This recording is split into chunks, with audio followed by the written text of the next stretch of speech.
કે હિન્દુ માણસ હોય એ જાળીદાર ટોપી પહેરીને આવે, મુસલમાનનો ડ્રેસ પહેરીને આવે અને પછી મૂર્તિ તોડી નાખે અને પછી મંદિરની અંદર માંસના ટુકડા નાખી દે, તો આ પાછળ કરેલું કામ કહેવાય, છુપાઈને કરેલું કામ કહેવાય, હિડન કામ કહેવાય. પણ આ જે દુકાનો ઉપર નામ લખવાનું કર્યું છે કામ, એ તો હવે ઓપનલી થઈ ગયું. એ રોટલીમાં થૂક નાખીને ખવડાવે છે, એવા વિડીયો વાયરલ કર્યા. પછી એમની જે શાકભાજી હોય એ ગટરમાંથી વીણીને આ હિન્દુઓની કાવડ યાત્રામાં જે આવે એને ખવડાવે છે. કે આ મુસલમાનની દુકાન છે એટલે એને ત્યાંથી ચા નહીં પીવાની, તમે ભ્રષ્ટ થઈ જશો, તમારો ધર્મ ભ્રષ્ટ થઈ જશે. આ મુસલમાનની દુકાન છે, અહીંયા ફૂલ મળે છે, તમારે એ ફૂલ ભગવાનને નહીં ચડાવવાના, તમે ભ્રષ્ટ થઈ જશો, તમારી યાત્રા ભ્રષ્ટ થઈ જશે, તમારી યાત્રા સફળ નહીં થાય, ભગવાન શિવ એ ખુશ નહીં થાય.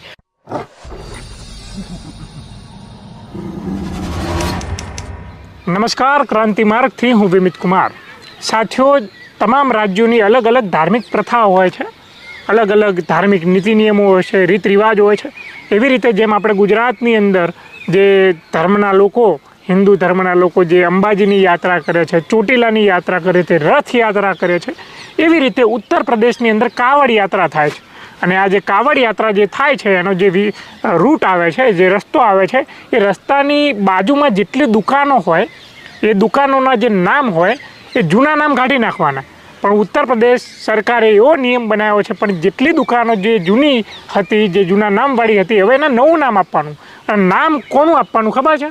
નામ જે દુકાનનો માલિક હોય એનું નામ આપવાનું. એટલે કે કોઈ મુસલમાન હોય અને એનું દુકાનનું નામ A1 હોય તો A1 કાઢી નાખવાનું. માલિકનું નામ હોય તો કોકને ખબર પડે ને કે આ તો ફલાણા ધર્મ, એટલે કે મુસલમાન ધર્મની દુકાન છે, આ તો દલિતોની દુકાન છે. નામની પાછળ તો સરનેમે લાગવાની, તો એ પણ ખબર પડી જવાની કે આ કોઈ એક અલગ વિશેષ જાતિની દુકાન છે, વિશેષ ધર્મના લોકોની દુકાન છે. એટલે આના કારણે લોકોની અંદર એવો ભય છે કે આ જે નામ બદલવામાં આવ્યું છે એના કારણે હિન્દુ અને મુસલમાન વચ્ચે નફરતનું બીજ બોવા છે આ ઉત્તર પ્રદેશની અંદર. એને લઈને આપણી સાથે ચર્ચા કરવા માટે સાગરભાઈ શાહ જોડાયા છે, એમની સાથે વાત કરીએ. જુઓ, આનાથી વધારે ખરાબ આ 10 વર્ષમાં ક્યારેય નથી જોયું. આને ઓપન જાતિવાદ કહેવાય. શું કહેવાય? ઓપન જાતિવાદ કર્યો કહેવાય. અને એ માત્ર આ જ સરકાર કરી શકે. આ જ સરકારના લક્ષણો, આ જ સરકારની જે એક્ટિવિટીઝ આ 10 વર્ષમાં દેશે જોઈ છે કે આ લોકો જાતિવાદી છે, એનું સબૂત આ કાવડ યાત્રા છે. કારણ કે કેટલાય વર્ષોથી આ કાવડ યાત્રા થાય છે. અને આ કાવડ યાત્રામાં આ વખતે જે આ યોગી આદિત્યનાથ ઉત્તર પ્રદેશના મુખ્યમંત્રી જે નિયમ લાવ્યા છે, એ આ નિયમ એમને હાથે કરીને જાહેરમાં મૂક્યો છે. કારણ કે ખબર છે, આ બે જણા લડી રહ્યા છે અત્યારે. આ દેશની અંદર બે શક્તિશાળી સોકોલ્ડ કહેવાતા ભારતીય જનતા પાર્ટીના નેતાઓની લડાઈમાં આજે આ દેશ એ જાતિવાદમાં ઓપનલી હોમાઈ રહ્યો છે. કયા બે જણા લડી રહ્યા છે? તમે જુઓ, એક તો આપણા દેશના વડાપ્રધાન અને અમિત શાહ, જે બે ગુજરાતીઓની લોબીની આ સરકાર ચાલે છે છેલ્લા 10 વર્ષથી, એ બે જણા, અને આ યોગી આદિત્યનાથ. તમને ખબર છે કે છેલ્લા 10-15 દિવસથી આપણા દેશની અંદર યોગી આદિત્યનાથને ઉત્તર પ્રદેશમાંથી મુખ્યમંત્રી તરીકે એમના પદ ઉપરથી એમને કાઢવા માટે જે રાજનીતિ રમાઈ રહી છે, એ રાજનીતિ, એ કૂટનીતિનો આ ભાગ એટલે આ કાવડ યાત્રા. બરાબર છે? કાવડ યાત્રા, કાવડિયાઓ જે વર્ષોથી લઈને જાય છે, આ કાવડ યાત્રાની અંદર યોગીએ કેમ આ પત્તું ખેલ્યું, આ જાતિવાદનું કાર્ડ કેમ ખેલ્યું, કેમ રમ્યા? આની અંદર જાતિવાદ શું છે? જાતિવાદ કેમ નહીં? શું મારી દુકાનમાં કે મારા ઘરની અંદર મારું નામ લખવું એ મારી પસંદગીનો વિષય છે. લખવું એ પણ મારે નક્કી કરવાનું છે, અને ના લખવું એ પણ મારે નક્કી કરવાનું છે. કેવી રીતે પ્રશાસન કે પોલીસ એવું નક્કી કરી શકે કે તમારે તમારી દુકાનની બહાર તમારું નામ લખવાનું? કંપનીનું નામ હોય ને, કંપની હોય, જેમ કે તમારી કોઈ દુકાન છે તો એ દુકાનની તમે કંપની બનાવી છે, તમે ત્યાં દુકાનનું નામ હોય, કોઈ સ્ટોર હોય તો કે મિલન સ્ટોર, સાગર સ્ટોર. તો આવી રીતે તમારા દુકાનોના શોપના જે હોય છે એ નામ હોય છે. તો માણસનું નામ લખવું એવું તો કોઈ કમ્પલસરી નથી. તો આ કાવડ યાત્રા તો હિન્દુઓની યાત્રા છે. હવે આખો જે રૂટ છે, તમે જે કહો છો કે મેરઠથી લઈને છેક હરિદ્વાર સુધી, એટલે કે ઉત્તરાખંડ સુધી આ યાત્રા પહોંચે છે, અને સેંકડો હજારો કાવડ યાત્રીઓ આ યાત્રામાં નીકળે છે. તો તમે જુઓ કે મુસલમાનોના નામ લખાય એટલે આ હિન્દુની યાત્રા છે, અને હિન્દુની યાત્રામાં આ લોકો હિન્દુત્વના નામે અત્યાર સુધી છેલ્લા 10 વર્ષમાં કેટલું બધું રાજકારણ રમી ચૂક્યા છે કે ભાઈ મુસલમાનોનો વિરોધ કરવો, મુસલમાનો નોનવેજ ખાતા હોય છે, મુસલમાનોનું કલ્ચર આવું હોય છે, મુસલમાનોને આપણી જિંદગીમાંથી દૂર રાખવા જોઈએ, મુસલમાનો ગદ્દાર હોય છે. જૂના મુગલના રાજાઓના ઉદાહરણો આપીને આજે આખા સોશિયલ મીડિયામાં એવી વાર્તાઓ ફેલાવવામાં આવે છે કે આ મુગલોએ આપણા દેશમાં આ હિન્દુઓને કેટલી કત્લેઆમ કરી છે. બરાબર, આ બધી વાર્તાઓ જે છેલ્લા 10 વર્ષની અંદર આ લોકોએ સ્પ્રેડ કરી છે એનો લાભ લઈ આમાં કેવું છે કે મોદી સાહેબ ને અમિત શાહ એ યોગી આદિત્યનાથને પાડવા માંગે છે અને યોગી આદિત્યનાથ પોતાને એમને ફાઇટ આપવા માંગે છે, દેખાડવા માંગે છે કે તમે મને વસુંધરા રાજેની જેમ પાડી નહીં શકો, તમે મને શિવરાજસિંહ ચૌહાણની જેમ પાડી નહીં શકો, તમે મને રમણસિંહની જેમ પાડી નહીં શકો, તમે મને છે ને મનોહરલાલ ખટ્ટરની જેમ રાતોરાત કાઢી નહીં શકો, તમે મને યદુરપ્પાની જેમ બેસાડી નહીં શકો, તમે મને ગુજરાતના 3 મુખ્યમંત્રીની જેમ ઓવરનાઇટ કાઢી નહીં શકો. તો પોતાની તાકાત દેખાડવા માટે યોગી આદિત્યનાથે આ રાજકારણની અંદર ગંદામાં ગંદુ કાવડ યાત્રાની અંદર જાતિવાદનું કાર્ડ રમ્યા છે. જેનાથી શું થાય કે હિન્દુત્વને જો તમે એક્સાઇટ કરો, હિન્દુત્વને તમે એંગર કરો, એને તમે વધારે પડતું મહત્વ આપો, તો ઉત્તર પ્રદેશની અંદર એક એવો વર્ગ છે જે કટ્ટર હિન્દુત્વમાં માને છે.